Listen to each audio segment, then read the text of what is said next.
ओम नमः परमहंसा स्वादित चरण कमल चिन्मकरंदाय भक्तजनमानस निवासाय श्री रामचंद्राय। भगवत प्रेमी जन, जय श्री कृष्ण, राधे राधे। प्रभु कृपा से आज पुनः एक बार आप लोगों के सन्मुख कुछ संवाद करने हेतु आगे बढ़ा हूं। चिंतन चल रहा था कि आज किस विषय पर कुछ संवाद करें। मुझे कई प्रेमियों ने अपने अपने विषयों के बारे में बताया कि आप इस पर आज बोलें। संबलपुर से, जहां प्रायः प्रतिवर्ष मुझे जाना होता है, वहां से बहुत श्रद्धा स्नेह प्राप्त होता है। वहाँ से आदरणीय श्री संगीता जी ने हमको निवेदन किया कि आप जो है 108 शब्द पे 108 जो लिखा जाता है उस विषय पे कुछ चिंतन आप प्रस्तुत करें।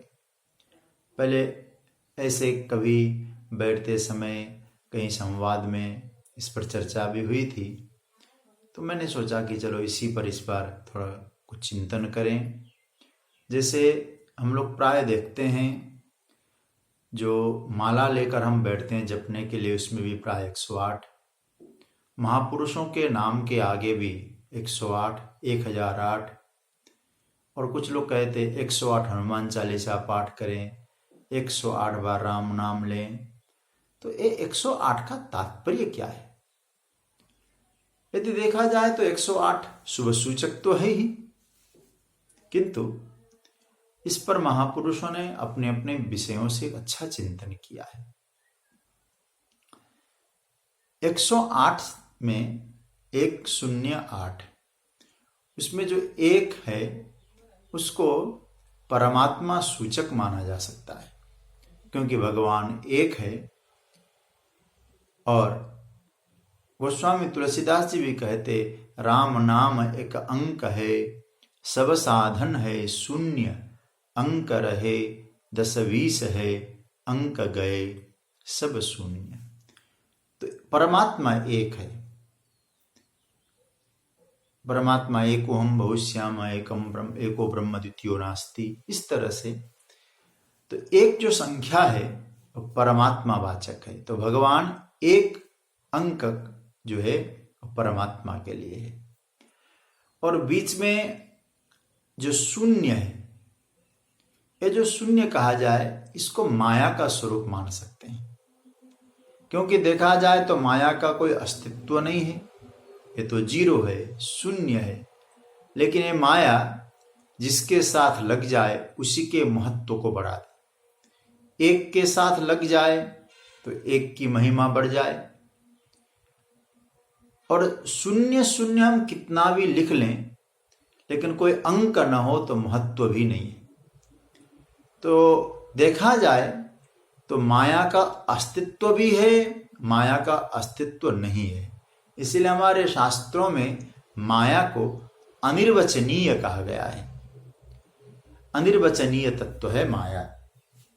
तो इसका अर्थ ये हुआ कि माया शून्य है, एक परमात्मा है। और बाद में जो 8 है वो 8 जीव वाचक है। हम सब 8 संख्या वाचक हैं। कैसे? क्योंकि हम सब प्रकृति में हैं, और प्रकृति के जो गुण है वो 8 है। श्रीमद् भगवद गीता में गोविंद 7वें अध्याय के 4थे श्लोक में कहते हैं, भूमिरापो नलो वायु खम मनो बुद्धिरेव च अहंकार इति यम्मे भिन्ना प्रकृतिरष्टधा। ये प्रकृति के 8 गुण है, अष्टधा प्रकृति है।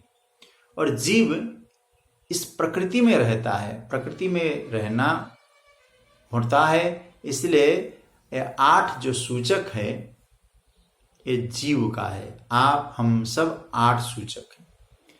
अब यदि देखा जाए तो जीवात्मा 8 है, परमात्मा एक है, बीच में शून्य है। तो जीवात्मा का परम लक्ष्य क्या है? एक को प्राप्त करना, परमात्मा को प्राप्त करना। और स्पष्ट समझ लेना चाहिए, जीवात्मा जब तक भगवत साक्षात्कार नहीं करेगा तो जीवात्मा का शरीर धारण करना भी व्यर्थ माना जाएगा। परमात्मा प्राप्ति ही जीवन का लक्ष्य होना चाहिए, जीव का लक्ष्य होना चाहिए। तो जीवात्मा परमात्मा की प्राप्ति के लिए आया है, 8 को 1 से मिलना ही है, लेकिन जो बीच में शून्य है वो हमें मिलने नहीं देता, क्योंकि माया है ना। कभी कभी हम लोग विचार करें, मन में कुछ भाव भी आता है कि हम लोग इस प्रकार का कार्य करें, सत्कर्म के लिए कभी मन में भाव आता है, लेकिन बीच में कभी ऐसी स्थिति आती है कि नहीं नहीं नहीं, अभी क्या पड़ा है, बाद में कर लेंगे। ऐसा गोस्वामी जी भी कहते हैं, गंगा जी तक पहुंच जाते हैं और फिर क्या कहते हैं, बहुत जाड़ा लग रहा है, कल स्नान कर लें तो क्या है। ये भगवान से विमुख करने वाली ये परमात्मा की माया है। तो उस माया को, क्योंकि परमात्मा से जुड़ी है, तो भगवान भी कहते हैं माया किसकी है? भगवान कहते हैं माया तो मेरी है।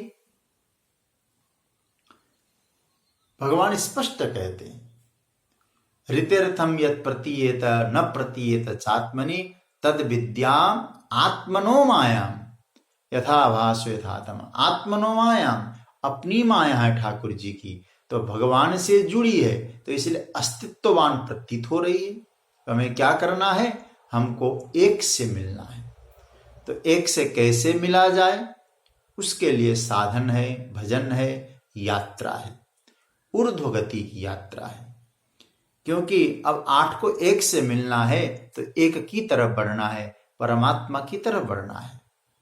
और जिस दिन वो जीवात्मा अष्टधा प्रकृति में रहने वाला कि वो परमात्मा को पाने के लिए जाता है और शून्य को पार करके जैसे एक को प्राप्त कर लेता है, उसी दिन कहा जा सकता है वो पूर्ण हो जाता है। वो 8 1 से मिलते ही जब हम लोग उसको देखते हैं तो जो करते हैं तो क्या हो जाता है? 8 और 1 9 हो जाता है। और हमारे यहाँ 9 को पूर्ण संख्या माना गया है, क्योंकि 9 का जो पहाड़ा है उसको भी यदि हम लोग पढ़ेंगे तो 9 एकम 9, 9 दूना 18, 8 और 1 9, 9 तिया 27, 3 और 2 और 7 9, 36, 6 और 3 9। इस तरह से आप 9 का पहाड़ा पढ़ते जाएं और उन दोनों संख्या को जोड़ दें, 9 हो जाता है। इसका अर्थ यह है कि जीवात्मा अपूर्ण है, जीवात्मा पूर्ण नहीं है। जब तक भगवत साक्षात्कार नहीं है वो अधूरा है, और जिस दिन भगवत साक्षात्कार हो जाएगा उसी दिन जीवात्मा पूर्णता का अनुभव करेगा। तो इसका अर्थ ये हुआ कि हम सब 8 हैं, हमको 1 से मिलना है, और 1 को पाने के लिए हमें शून्य के अस्तित्व को समझकर 1 के पास पहुंचते ही हम पूर्ण हो जाएंगे, अधूरापन नष्ट हो जाएगा। हम अधूरे नहीं है, हम पूर्ण है, क्योंकि परमात्मा पूर्ण होने के कारण परमात्मा के संतान है हम भी पूर्ण है, लेकिन हम प्रकृति में है, और प्रकृति के जो गुण है उन गुणों को हमने आत्मसात करने की कोशिश की, परमात्मा को आत्मसात करने की कोशिश नहीं की। तो इसलिए अधूरेपन की स्थिति मन में आती है। तो हमें अब यात्रा करनी है। परमात्मा प्रिय है, परमात्मा दयालु है, वो चाहता है हम भी उसको स्वीकार करें। देखिए, एक बात स्पष्ट समझ लेना चाहिए, भगवान तो कहते हैं ममैवांशो जीवलोके जीवभूता सनातन, पर ये जीवात्मा है, मेरा अंश है, और हमें क्या करना है? उस अपने अंश को, अंशी से मिलना है। और अंश जब तक अंशी को प्राप्त नहीं करेगा तब तक वो अधूरा ही अनुभव करेगा। पूर्णता तो परमात्मा में है, और हमें समझना यह चाहिए। आप थोड़ा चिंतन करें, प्रकृति यदि पूरी होती, संसार पूर्ण होता, तो आज तक संसार जिसको मिला है पूर्ण कहाँ मिला है? संसार में पूर्णता की व्यवस्था है ही नहीं। जिसको भी संसार की प्राप्ति हुई, अधूरी ही प्राप्ति हुई, अधूरा ही संसार मिला है। क्योंकि यहां जिसे प्राप्त हुआ जगत है वो कभी तृप्ति का अनुभव कर ही नहीं पाता। और चाहिए, और चाहिए, और चाहिए, तो तृप्त कहाँ है। और परमात्मा जिसको प्राप्त हुआ वह अधूरा नहीं है। संसार जिसको मिला वो पूर्ण नहीं है, और परमात्मा जिसे प्राप्त हुआ अधूरा नहीं है। संसार में पूर्णता की व्यवस्था नहीं है और परमात्मा में अपूर्णता की कोई व्यवस्था नहीं है। तो अपूर्ण है हम, यदि ऐसा सोचें तो हम अपूर्ण ही रह जाएंगे। हमारा परमात्मा पूर्ण है, हम उनकी संतति है, तो हम अधूरे नहीं है। हमें पूर्णता को पाना है। उसी पूर्णता को पाने की यात्रा ही 108 की यात्रा है। तो हम लोग महापुरुषों के नाम के आगे जब देखते हैं 108, तो अब इसका अर्थ ये होता है कि भैया इन्होंने अवश्य ही उस पूर्णता का अनुभव किया होगा। तो उनकी कृपा करुणा से, संतों की कृपा करुणा से हम भी पूर्णता का अनुभव कर सकें। दूसरी बात यह है, अपने आप को अधूरा समझना बहुत बड़ा पाप है। एक छोटी सी बात आपसे कहें, एक बार चर्चा चली सबसे बड़ा पाप क्या है, सबसे बड़ा निकम्मा कौन है। तो किसी ने कहा ये चीज निकम्मी है, वो चीज निकम्मी है। किसी ने कहा ये खटमल मच्छर निकम्मे हैं। तो कहा कि इनका भी कहीं उपयोग है, विषैला गैस ले लेते हैं। फिर कहा कि भाई कचड़ा बेकार है, निकम्मा है। अरे कचड़े से तो वायु गैस इत्यादि तैयार भी किया जाता है। अब सब लोगों ने कहा, कुछ ने कहा कि ये काम निकम्मा है, क्रोध निकम्मा है, लोभ निकम्मा है। अपने अपने भाव से सबने व्यक्त किया भाव। लेकिन अंत में ये बात आ गई कि भैया कहीं ना कहीं कुछ ना कुछ उसका उपयोग है। तो निकम्मी चीज क्या है, तो अंत में निश्चित हुआ निकम्मा और कुछ नहीं है। निकम्मा वह है जो अपने आप को निकम्मा समझता है, वही निकम्मी है, वही निकम्मा है। इसलिए हमें अपने आप को निकम्मा नहीं, कमजोर नहीं, हमें पूर्ण समझना है। और पूर्णता का अनुभव तब कर पाएंगे हम पूर्णता की यात्रा पे निकलेंगे। अपने आप को इस प्रकार से भाव से रखें कि हमारा परमात्मा पूर्ण है, हम अधूरे नहीं है। अधूरे मानना ही, अधूरा मानना ही पाप है, निकम्मा मानना ही पाप है, कमजोर मानना ही पाप है। जब हमारा परमात्मा ऐसा है, ठाठ से रहें, हरिनाम लें। अरे भैया आज इस शरीर की निवृत्ति हो जाए, शरीर नष्ट हो जाए, तो हम तो न शरीर हम हैं, हम तो परमात्मा के हैं, परमात्मा का संतान है। परमात्मा के संतान होने के कारण हम भगवत दास है, भगवत दास का नाश नहीं है। इस बात का चिंतन करना है।